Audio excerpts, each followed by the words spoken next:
Hello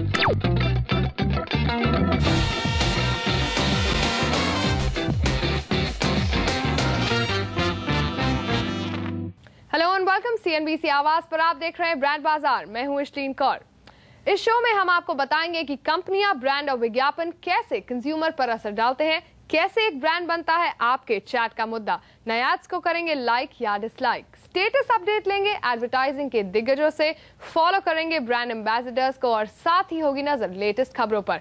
आज brand बाजार में है कैसे बचें एजुकेशन इंस्टीट्यूट्स के झूठे दावों से, मर्जर्स और कंसोलिडेशन के इस दौर में भारत को क्या हो रहा है फायदा, देश की जानी मानी एजेंसी डीटीपी मुद्रा को जानेंगे थोड़े और करीब से। देश में सबसे तेजी से उभरता बिजनेस है पढ़ाई का, फिर चाहे वो 10वीं या 12वीं की पढ़ाई हो या उसके बाद एंट्रेंस एग्जाम या फिर हायर एजुकेशन, हर तरफ प्राइवेट प्लेयर्स की भरमार है और इनमें से कई प्राइवेट प्लेयर्स ASCI के जारी किए गए रेगुलेशंस के बावजूद बिना किसी हिचकिचाहट हर तरह के दावे कर रहे हैं प्रिंट, टीवी और अब डिजिटल मीडिया पर अपने इश्तिहारों में। 100% प्लेसमेंट, दुनिया की बेस्ट कंपनीज में नौकरी, विदेशी यूनिवर्सिटी में मौके और तो और सिर्फ 6,000 रुपए में करिए 4 कोर्स। शिक्षा को हर तरह से बेचने की कोशिश की जा रही है और सबसे खतरनाक तो ये बात है कि माता पिता इस सब पर आंख मूंद कर विश्वास कर लेते हैं, क्योंकि पेरेंट्स का सपना होता है कि अपने बच्चे को अपने से ज्यादा बेहतर सुविधा दें और फाइनेंशियली खुद से बेहतर बना पाए। एक रिपोर्ट के मुताबिक देश में 2014 तक हर परिवार अपनी आमदनी का 1/3 हिस्सा सिर्फ पढ़ाई पर खर्च कर रहा होगा। इसी बात को सारे शिक्षा के व्यापारी भुनाने में लगे हैं, लेकिन गलत तरीकों से। The promise that the education institutes make, lot of them irresponsibly, is that if you join a course here, you'll get a job of 10,000 or 20,000 or 30,000. And to a man who's earning 3,000 or 4,000, if he thinks his daughter can earn 20,000 rupees a month, then he is willing to do everything to make it happen. Now the trouble is, he is uneducated. When he sees these ads in the paper or on TV, he believes that is the truth. Whatever the ad says is the truth. And he will do anything to make his daughter happy or make his son happy. That is the problem. So the cheating in this area is so bad, it destroys families. TV पर दिख रही शानदार building और campus, lab और दूसरी सुविधाएं या फिर कॉलेज के एड में सेलिब्रिटी, ये कौन सोचेगा कि ये सब सच नहीं है।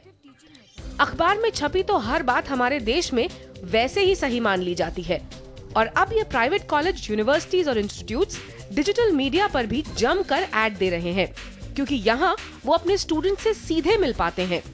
पर कुछ इंस्टीट्यूट्स मानते हैं कि इस तरह की एडवर्टाइजिंग लंबे समय के लिए रेपुटेशन नहीं बना पाती और इंस्टीट्यूट्स का मकसद होता है एजुकेटेड समाज तैयार करना, ना सिर्फ पैसा कमाना। इसलिए वो विज्ञापन कम करते हैं। इंस्टीट्यूशन की रेपुटेशन उसके फैकल्टी से बननी चाहिए, एडवर्टाइजिंग से नहीं।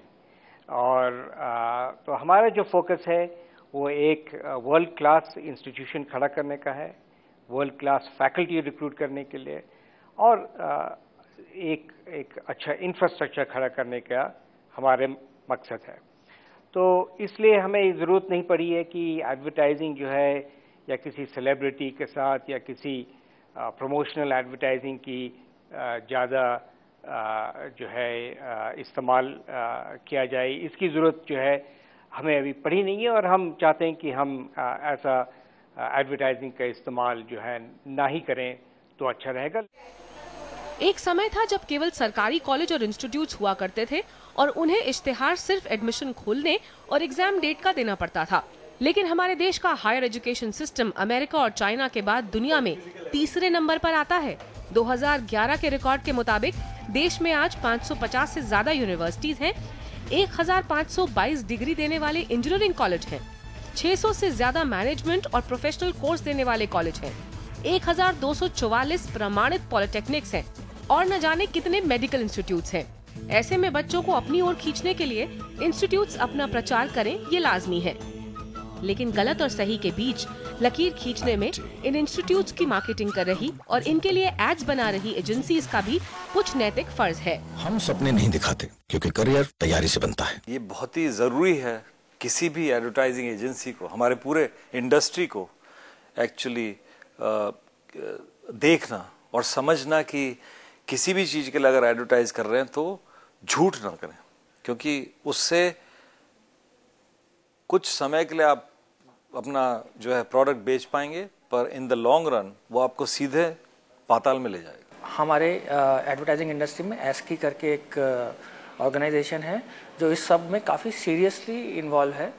अगर आपको लगता है कि कोई भी प्रोडक्ट या कोई भी इंस्टीट्यूट या कोई भी चीज़ अगर झूठा या मिथ्या प्रचार कर रही है तो आप बिल्कुल एस्की को लिखना चाहिए और एस्की उसमें लुक इनटू करके स्ट्रिक्ट एक्शन भी लेगी।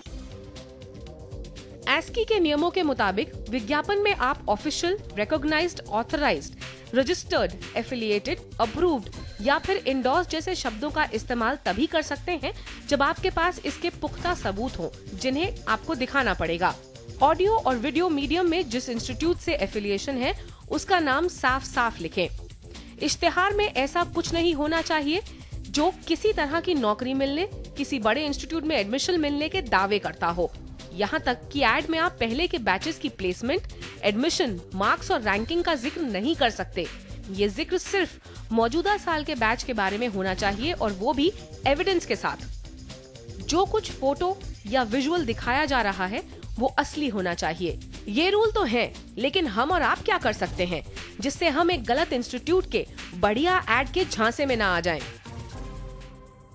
एक सर्वे के मुताबिक देश में 55% लोग ऐड में जो कहा जाता है उस पर पूरी तरह विश्वास कर लेते हैं। अगर आप इनमें से हैं तो किसी भी एजुकेशनल इंस्टीट्यूट में अपने बच्चों को डालने से पहले सिर्फ ऐड नहीं, इंस्टीट्यूट का बैकग्राउंड और उसकी मान्यता भी जांच ले। नुसरत जाफरी, मुंबई। तो आप जब किसी इंस्टीट्यूट का एड टीवी पर देखें, ख्याल रखें कि एडमिशन से पहले आपको बतौर कंज्यूमर अपनी पूरी खोजबीन कर लेनी चाहिए। चलिए अब वक्त है एड ऑफ द वीक का। कौन बनेगा करोड़पति का हर नया एड एक सोशल मैसेज के साथ है और वो मैसेज इतने बढ़िया तरीके से बताए गए हैं कि एड के बाद आप खुद ही ताली बजा उठते हैं। दूसरा एड है प्लाईवुड का और इसकी खासियत है कि ऐसे प्रोडक्ट्स को काफी मजेदार तरीके से दिखाया गया है। भाई साहब मुबारक हो। राम दयाल जी, लड़की हुई है। शुरू से ही आशा की जिंदगी सिर्फ इसीलिए कड़वी थी क्योंकि वो एक लड़की थी। उसकी जीत में भी उसे हार ही मिली।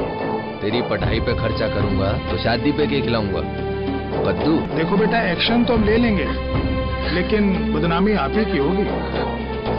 अपनों के भेष में बेगाने मिले। कथोरिया जी, हमें नहीं पता किस मेहनत का फल मिला। तालियों की आड़ में ताने मिले। बड़ा आशा 1 करोड़ रुपए जीत गई हैं। बधाई हो आप। धन्यवाद सर। क्या कहना चाहेंगे आप? मुबारक हो, लड़की हुई है। That सौंदर्य प्रेमी मिस्टर ब्यूटीमान। मैं जमाने को सजावन चला, सबको अरे ब्यूटीफुल बनावन चला। ब्रश न हो जाए ब्यूटीफुलनेस, ब्यूटी को बचावन चला। मैं जमाने को सजावन चला। सौंदर्य प्रेमी जी, आप तो हर चीज सुंदर बनाते हैं, लेकिन आने वाले युग में ग्रीन लैम्प लैमिनेट्स होगा जो सारे जमाने को ब्यूटीफुल बनावन चला। तो ये दोनों एड्स आपको कैसे लगे आप हमें लिख सकते हैं ब्रांड बाजार @network18online.com पर। CNBC आवाज के फेसबुक पेज पर भी आप अपने कमेंट्स छोड़ सकते हैं। ब्रेक के बाद देखेंगे कुछ और खबरें जो इस हफ्ते चर्चा में रही।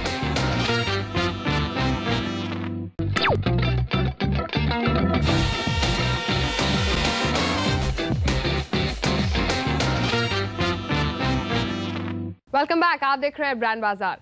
विश्व में 4 सबसे बड़े एडवर्टाइजिंग, मार्केटिंग और मीडिया ग्रुप्स हैं, WPP, ओमनिकॉम, पुब्लिसिस और इंटरपब्लिक। और इन सभी ने इस क्वार्टर में हरियाली देखी है तो माहौल सुधरा है और बिजनेस बढ़ाने की बातें होने लगी हैं। श्वेता भंडराल बता रही हैं क्यों और कैसे गहरा रहा है इन दिग्गजों का नाता भारत से। WPP विश्व का सबसे बड़ा एडवर्टाइजिंग और मार्केटिंग ग्रुप है। 1985 में मार्टिन सोरेल ने लंदन की एक public limited company wires and plastic product में हिस्सेदारी खरीदी और कुछ समय में उसे एक एड एजेंसी में बदल दिया। 1987 में न्यूयॉर्क की J Walter Thompson ad agency और the Hill and Knowlton public relation agency को खरीदा और उन्हें WPP परिवार का हिस्सा बना लिया।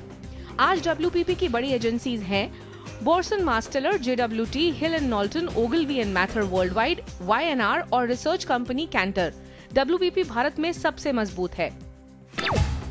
ओमनिकॉम, ये अमेरिकी कंपनी 1986 में बनी जब न्यूयॉर्क की 3 सबसे बड़ी एड एजेंसियां एक साथ आ गईं। BBDO, डॉयल्ड एंड बर्नबैक और नीडहैम हार्पर वर्ल्डवाइड। आज ओमनिकॉम की 3 बड़ी एजेंसीज हैं BBDO, DDB और TBWA वर्ल्डवाइड। हालांकि भारत में इस ग्रुप की पकड़ अभी थोड़ी फीकी है। 1926 में 20 साल के मार्सल ब्यूस्टिस ने पुब्लिसिस की शुरुआत फ्रांस में फॉरबोर्ग मॉन्टमार्टे शहर के एक छोटे से ऑफिस में की।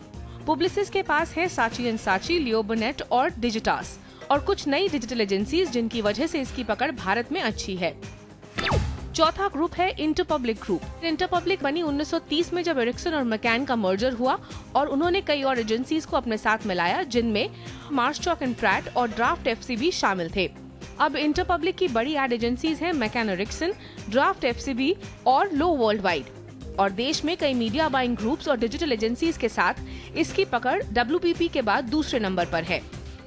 दुनिया की 4 बड़ी एडवर्टाइजिंग, मीडिया और मार्केटिंग कंपनीज में आजकल एक्विजिशंस का बाजार गर्म है और इसी पर हम बात कर रहे हैं लोचस्टार UM के शशि सिन्हा से। आइए उन्हीं से जानते हैं कि क्या हो रहा है और क्यों हो रहा है। सर, ये बताइए कि बहुत सारे एक्विजिशंस की खबर है, IPG, Publicis, इन सब ने पिछले दिनों काफ़ी कंपनीज एक्वायर भी करी हैं। कुछ एक एक्विजिशंस अभी चल भी रहे हैं, शायद प्रोसेस में हैं। तो ये सब क्यों हो रहा है और क्या किस हद तक ज़रूरी है? तो देखिए, दुनिया के तौर से एक जवाब दूंगा, फिर भारत के तौर से जवाब दूंगा। तो दुनिया की तरफ से ऐसा है कि ये पूरा बदलाव आ रहा है हमारी बिजनेस में। तो पूरा जो ट्रेडिशनल मीडिया था, जो प्रिंट हो, टेलीविज़न हो, अब ये पूरा डिजिटल की तरफ जा रहा है। UK में 50% डिजिटल है, US में करीब 35-40% डिजिटल है, यूरोप में करीब 40% डिजिटल है।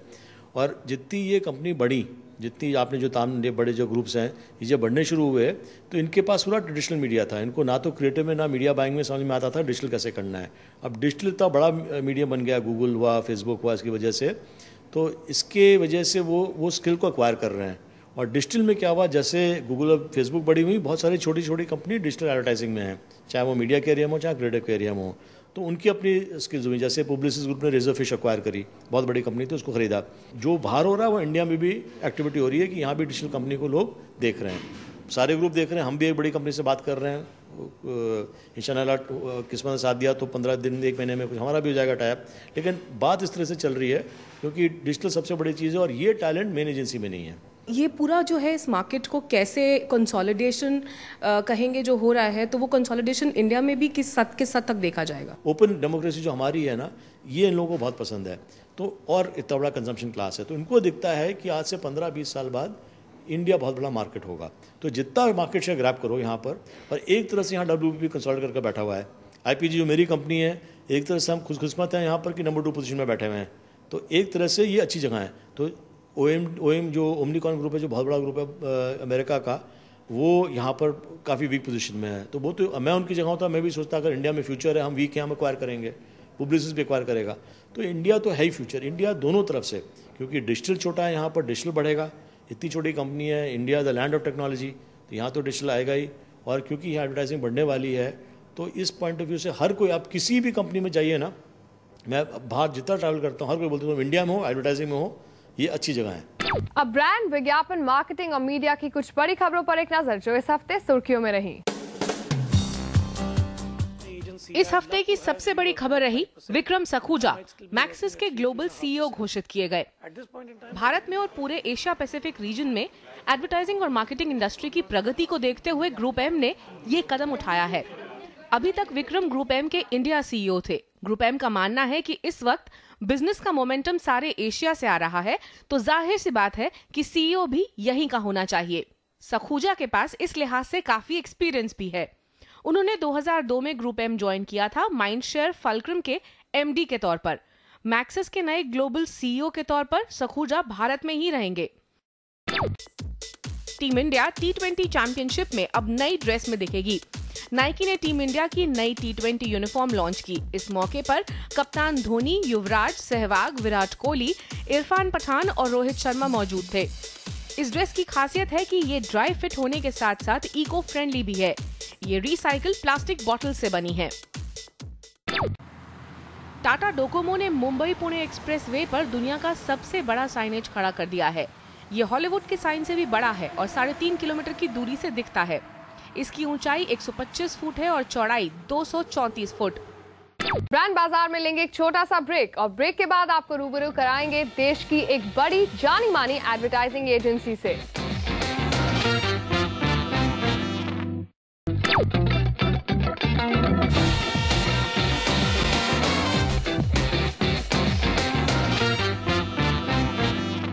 Welcome back. आप देख रहे हैं ब्रांड बाजार। एडवर्टाइजिंग और मार्केटिंग एजेंसीज के अंदर का माहौल हम आपको दिखा रहे हैं अपनी इस श्रृंखला में। आज जिस एजेंसी का प्रोफाइल हम कर रहे हैं वो जानी जाती है अपनी इंडियन नेस्ट के लिए। और तो और ये देश का सबसे बड़ा संगठित मार्केटिंग, कम्युनिकेशंस और सर्विस नेटवर्क है। तो आइए जानते हैं डीडीबी मुद्रा को थोड़ा करीब से।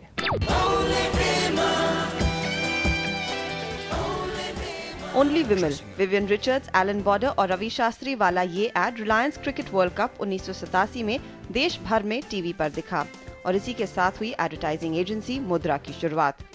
मुद्रा बनाई एजी कृष्णमूर्ति ने 25 मार्च 1980 में सिर्फ 15 एम्प्लॉइज, 500 स्क्वायर फुट का दफ्तर और 40,000 रुपए के साथ, और विमल इनका पहला क्लाइंट था। इसके कुछ समय बाद पहली बार देश में खुला कम्युनिकेशंस और एडवर्टाइजिंग की शिक्षा देने वाला इंस्टीट्यूट मुद्रा इंस्टीट्यूट ऑफ कम्युनिकेशंस अहमदाबाद, जो आज देश के बेहतरीन इंस्टीट्यूट्स में से एक है। आज डीडीबी मुद्रा को आगे बढ़ाने की जिम्मेदारी है 30 साल से इस इंडस्ट्री में हर उतार चढ़ाव को करीब से देख रहे डीडीबी मुद्रा के एमडी और सीईओ मधुकर कामत की, और ये इस विरासत को बखूबी सहेज रहे हैं। Born in Ahmedabad, छोटा सा शहर compared to a Delhi, Mumbai and Bangalore and Delhi, more entrepreneurial brands. हम लोग फेमस हो गए विमल एडवर्टाइजिंग करके। उसके बाद रसना का एडवर्टाइजिंग हुआ, उसके बाद धारा शुद्ध धारा। पहली भारतीय एजेंसी होने के नाते शुरू से ही मुद्रा की खासियत रही इंडियन एंटरप्रेन्योर्स को उनके ब्रांड बनाने में मदद करना।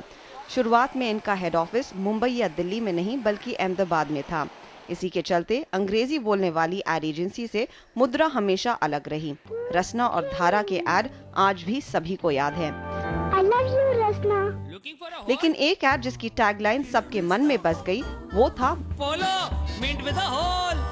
डीडीबी मुद्रा के चेयरमैन और chief creative officer Sonal Dabral का मानना है कि एडवर्टाइजिंग में प्रोडक्ट सबसे जरूरी है। एडवर्टाइजिंग में जब हम कुछ चीज बनाते हैं, लेआउट बनाते हैं, उसका कोई पर्पस होता है। That purpose is to sell the product. तो वो हम कभी ना भूलें कि मतलब जब हम एडवर्टाइजिंग कर रहे हैं, we are doing it to sell the product. 2011 में मुद्रा ग्रुप ओमनिकॉम का हिस्सा बन गया और कहलाने लगा डीडीबी मुद्रा ग्रुप। इसके तहत ग्रुप के अंदर 3 हिस्सों में काम बांटा गया।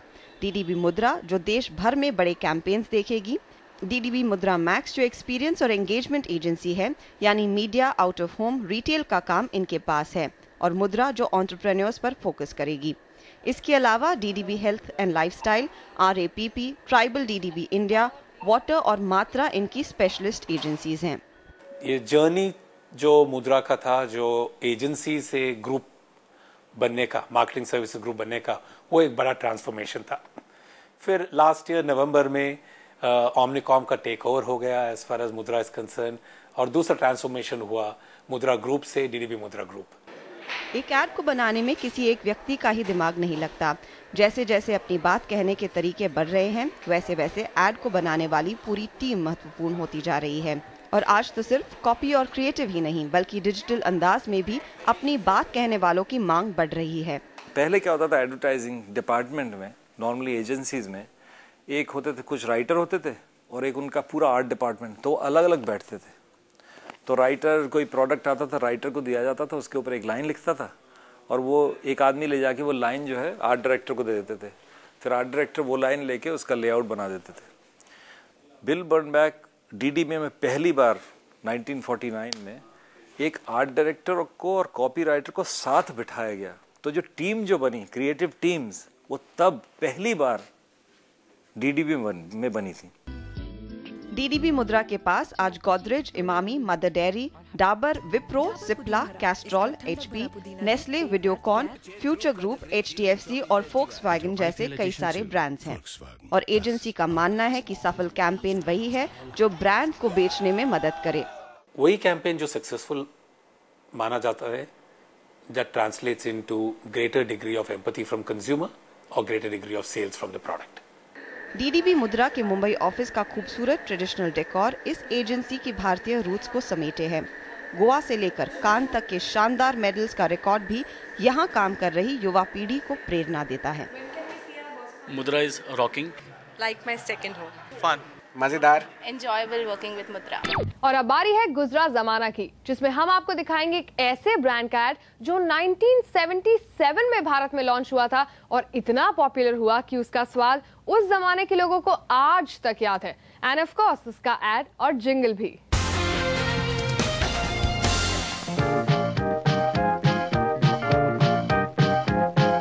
He is crazy about speeding, I go crazy about his riding. He is crazy about his mobile grace, and I go crazy just keeping pace, you bet. He is crazy about me. As crazy as we're about. Gold spot, the sing thing. Gold spot, the zing thing. Gold spot. Gold spot. Gold spot का ये add तो मेरे पैदा होने से भी पहले आया था, लेकिन it's such an interesting ad और ये एड देखकर अब पता लगता है कि क्यों इसका जिंगल सबकी जुबान पर चढ़ गया था। Gold Spot, the zing thing. Alright, तो आज के शो में इतना ही। आपको ये शो कैसा लगा हमें लिखिए brandbazaar@network18online.com पर। आप शो के लिए हमें सजेशंस भी भेज सकते हैं। ब्रांड बाजार में फिर मिलेंगे अगले हफ्ते इसी समय इसी दिन।